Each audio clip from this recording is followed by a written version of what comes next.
आपण झोपवलं उठलं आणि ते तिचं झोपल्या झोपल्याच रडतं काही नाही बा.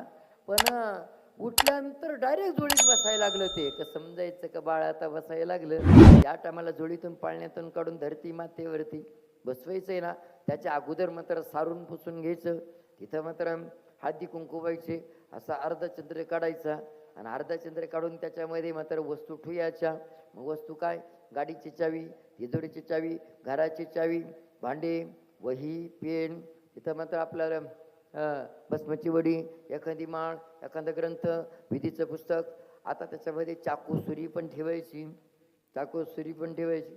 आणि बाळाला तिथं बसले हो, बाळ ज्या वस्तूला हात लावीन ना जीवनभर त्याच वस्तूला प्रेम करीन.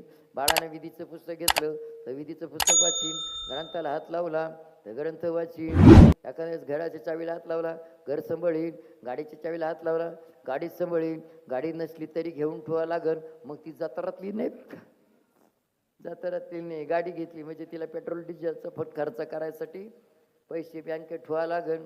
बरोबर नाही.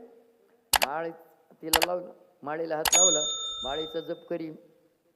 भस्माच्या हात लावला का त्याच्यात बाबाही बनन.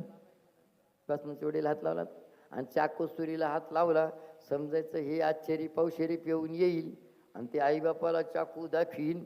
देतो का नाही पैसे, नाही तर मग त्याच्याकरता तुम्ही मात्र हा जीविका विधी करून पहा, जीविका विधी करून पहा. भविष्य मात्र तुम्हाला कळन. यालाच म्हणतात पोराचे पाय पाळण्यात दिसतात, पोराचे पाय पाळण्यात दिसतात.